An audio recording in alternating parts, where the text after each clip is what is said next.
I make the claim that the eternal body of man is the imagination, and that is God himself. You hear the word God, the word Jehovah, the word Lord, the word Jesus, the word Christ, and you think of something other than yourself, one that is greater, one that you would worship. Tonight it is my purpose to show you that God and the eye of man are one.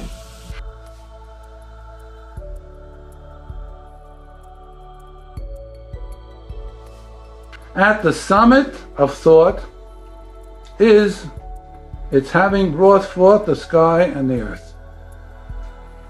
That is the new translation of the first sentence, of the first pasuk.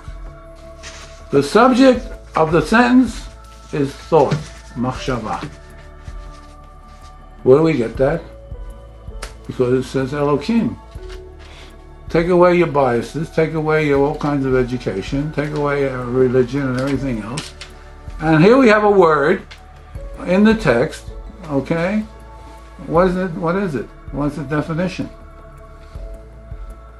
So from other contexts in the Chumash, it's been taken to be God, El, the highest being, and so on and so on and so on. Okay, but in the text itself, in the Gan Eden story, the Nachash gives the definition of Elohim in the story.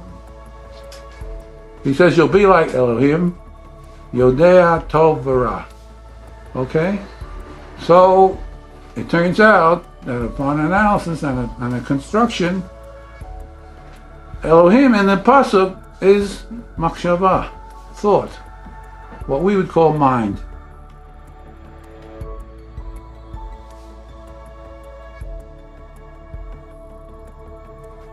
You are accurate when you feel that you are that which is God, both from your physical and your non-physical perspective.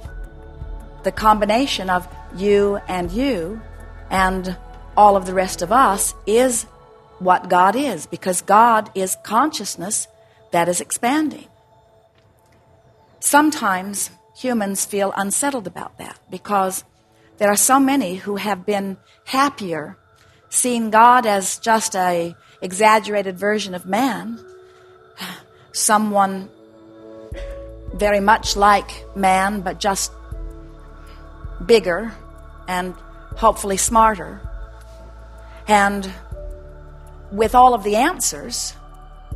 And so, in the process of making that image of God, man has subverted his own image of self. In other words, he has humbled himself by making this distinction of this superior God, which makes him the inferior mortal. And on that basis, man has separated himself from that which is God, which is sort of a self-fulfilling prophecy, isn't it? People have said to us in gatherings like this, Abraham, you have disrupted my image of God. Some have even said, Abraham, you do not talk of God much, and I want to know why that is. And we said, we don't talk of anything other than what you call God. In other words, we are that energy.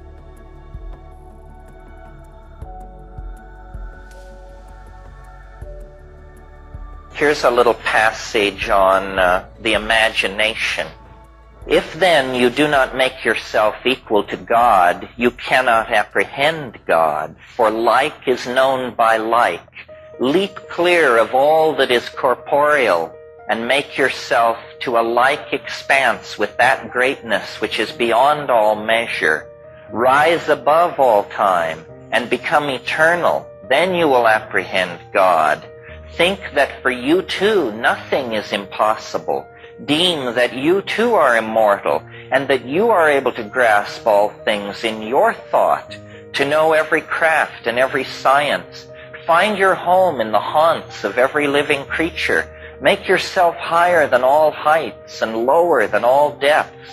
Bring together in yourself all opposites of quality, heat and cold, dryness and fluidity. Think that you are everywhere at once. on land, at sea, in heaven.